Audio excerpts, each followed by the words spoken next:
The guards rolled their eyes as they opened the gates of Libby Prison in Virginia and let the strange woman come through. And by now, Elizabeth Van Lew was used to their skeptical looks as she would walk by. She'd been used to people's attitude about her for most of her life, since she was a headstrong little girl, and more than ever since she had turned 25 and inherited a mansion and a large farm from her father near Richmond. And so when Elizabeth Van Lew received that farm, she did something that made people think, oh yeah, she's definitely crazy. She freed her slaves. And for the next 18 years, as the nation hurtled towards civil war, Elizabeth Van Lew was the neighbor that you would cross the street to avoid talking to, who lived in a falling down mansion all by herself, except for a few black servants whom she paid money to for their service. Well, in 1861, the first POWs started arriving at Libby Prison, and so did Elizabeth Van Lew. She would bring cakes and bread and books and Bibles for the prisoners. The guards decided it was okay to let her in because she was harmless. She was crazy. They'd grown up calling her that, calling her Crazy Bet. Lately, she was the woman who would walk around town talking about her crazy unionist politics when all the others were marching in torchlight marches to support the Confederate troops.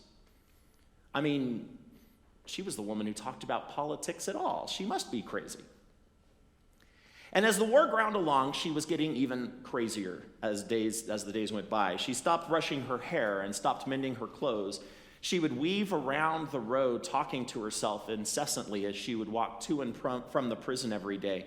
And the guards would just laugh and let Crazy Bet through the gates. But strange things were happening in Libby Prison. In February 1864, a Union Army raid attempted to free prisoners from the prison itself, and it failed at a river crossing. The colonel who led the raid was killed, and Jefferson Davis had his body stripped of all of its valuables, including his wedding ring, because he was insulted, Davis was, that they had struck a target so close to Richmond. Then, under the cover of night, he had this colonel buried in an unmarked grave. Later on, this was bad form, and Davis knew it, and so he changed his mind and he ordered the body exhumed. Only when they went to recover the body, they only found an empty casket in its place. Other things were happening too. There was a prison break, and 60 prisoners just seemed to disappear in thin air. And even the failed raid itself was strange. Why attack the prison at all? There were better targets all over Richmond, and it was weird that it happened on the night that several thousand Union troops were scheduled to be moved further south, deeper into the Confederacy. Could the Yankees have known something? And then one of the guards brought up Crazy Bet, who was at the prison every day. Now, she was crazy, and she was always talking to herself, but she was always talking to herself about overthrowing the Confederacy. Maybe she had something to do with it. And so when they searched her house, they just found a dusty old mansion. A year later, in 1865, the capital of Richmond was falling. Shells were exploding day and night as Robert E. Lee's army retreated, unable to hold the capital any longer. And as Union soldiers were breaking down the doors to Libby Prison and setting all of the POWs free, people again came knocking on Elizabeth Van Lew's door. And this time they were angry because at the peak of her house, for the first time maybe in 4 or 5 years, an American flag was flying. And Elizabeth's neighbors had come to burn the house down. So when Elizabeth Van Lew answered the door as Crazy Bet, she cackled and looked at them wild-eyed and started naming them by name, all of her neighbors, and saying, "I see you, so-and-so, and I am going to write all of your names down on a list and give it to General Grant tomorrow so that he can burn your houses down if you lay a finger on mine." And the mob knew she was Crazy Bet, so they backed off. A few weeks after Richmond fell, Elizabeth Van Lew got another knock on her door, and she answered, and this time her hair was combed, and her clothes looked proper, and her persona was unquestionably sane. And that day, Elizabeth Van Lew and her guest, General Ulysses S. Grant, shared war stories. Grant's stories were about valor and battle and cavalry and smoke. And Elizabeth Van Loo's stories were about espionage, of 4 years playing crazy bet when she was gathering information, using all of her operatives that others would just overlook or were annoyed with, her freed slaves who would send information north. She talked about when she would go to Libby prison, she would lend books to the soldiers and she would teach them a cipher so that they could pass information out of the prison that she would then pass north to Union soldiers. She told Grant how she had overheard plans of the burial of the disgraced colonel and how she'd arranged for it to be dug up in the cover of night and buried on her own land so that she would know where it was, so that after the war he could be given a hero's burial. And Grant loved every story. So he made her postmaster general of the Richmond post office. She was, after all, pretty good at passing along messages. No one ever really liked her in Richmond, though. Even when she died 35 years later in 1900, she was still living a life of isolation in her old, broken-down mansion. No one living with her except for one spinster niece who stayed with her. Oh, and about 40 cats, so that she could still be the crazy old lady who lived up the street. Essayist Nate DeMeo writes about Crazy Bet. I think it shows that in every time there are those people who buck the trend, who swim against the stream, who see people where other people see problems, and who are just gifted at looking at the settled questions in the culture and finding the right that doesn't exist in them. I wonder sometimes what it must have been like for Jesus to do the same, to see clarity where others saw murkiness, and simplicity, the simplicity of the right, where other people would say this is a complex issue. And I wonder, how can we do the same? You know, last week we talked about the story of Samuel, and we talked about the fact that God calls you, God calls me, God calls us. That's a very nice milquetoast message for a pastor's first Sunday out. We all like to think that God does call us. I mean, we like us. We're fond of us. And that's fine, because God does call us. But what about when God calls them? Those people we feel no special attachment to, or maybe even a little bit of anger or outrage, or, the emotion of our time, righteous indignation. How do we handle it when God moves in the people we know that God shouldn't? The ones who are wrong, the ones who push back on our own sensibilities, the ones who just seem crazy or bad.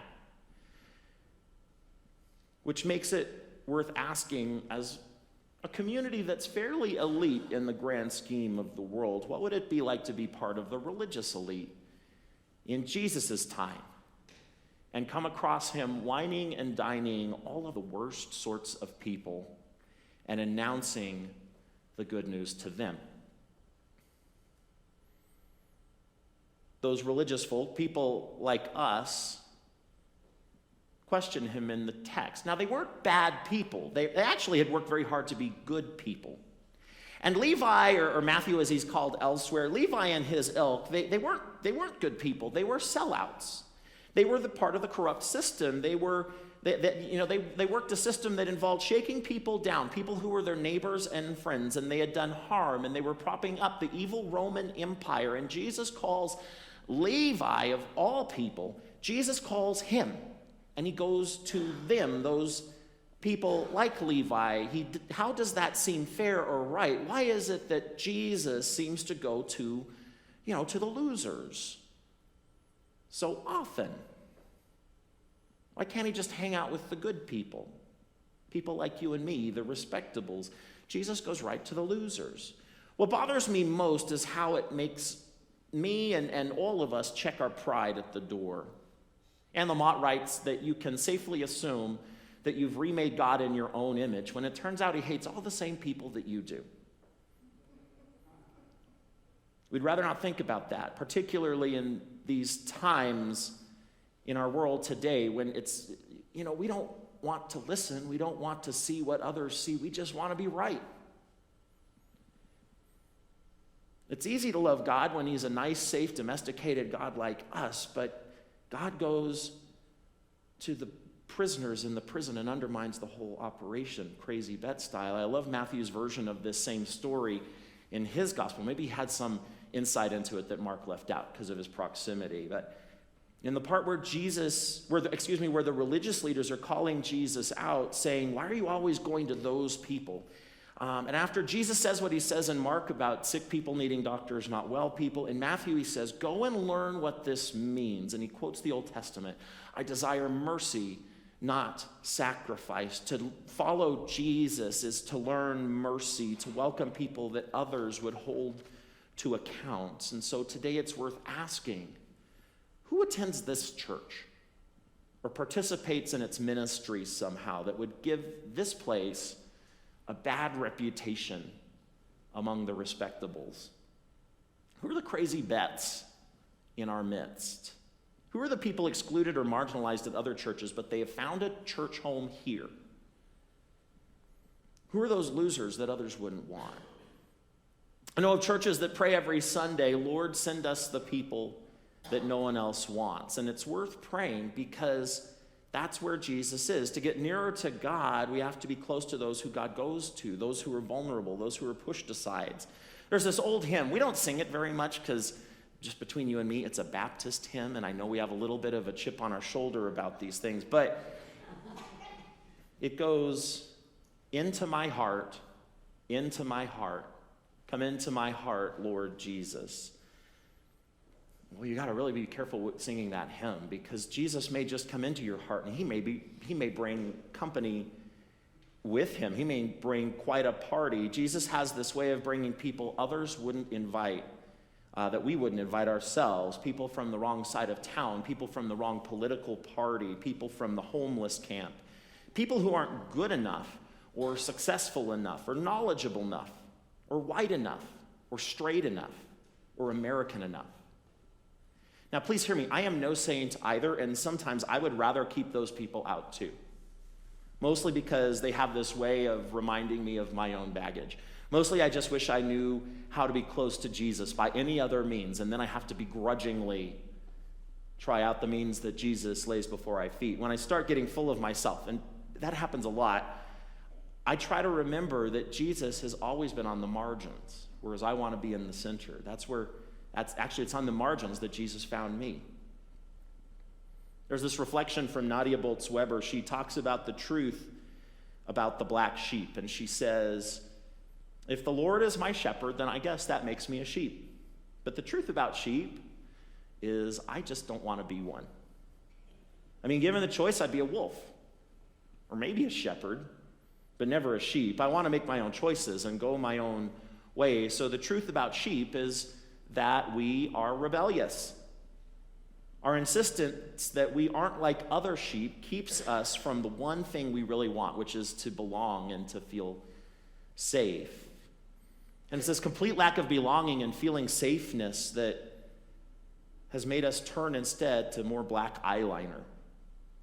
We are the sheep who deplore our sheepness. And so we search for our belonging in things that don't really matter. But the truth about us sheep is that sometimes we can shine. We can be unbelievably tender and perfectly sheeply, doing sheeply things for our fellow flock mates. We show them where the best grass is. We nudge them with our little sheep noses, helping them stand back up when they fall. We are all these sheep. We are. And it's okay, because here's the truth about the shepherd. A shepherd never bases their protection and love and concern for their sheep on how the sheep look or feel or behave. That's just stuff. She doesn't say stuff, by the way. We create it as a basis for belonging. So we've made religion into the high commission on sheep behavior and worthiness. But the truth about the shepherd is that despite all of this, they call us sheep by name. We know the voice. It's always there under the clamor of insecurity and the cry of wolves and the murmur of our own internal high commission on worthiness. The voice of the one who lays down his love for us, rebellious, smelly sheep, is always right there saying, you belong to me. You belong. You. Communion. In communion, Jesus comes and eats with all of us, comes to our table. And what that means is that when we talk about the Lord's table, it's not just this table that sits here in this room that we gather around at communion time. The Lord's table is your table at home. It's my table. And so, yes, communion is being fed by God. That happens, but also communion is how we invite others in. Dorothy Day said that she learned everything she needed to know about the character of Christianity by sitting at her mother's table because they grew up dirt poor. And yet when a stranger showed up, she would always say, there's always room for one more around this table. And so when we gather here for dinner, or even when we gather with family or friends, and we look around, it's worth asking where there might be room for one more.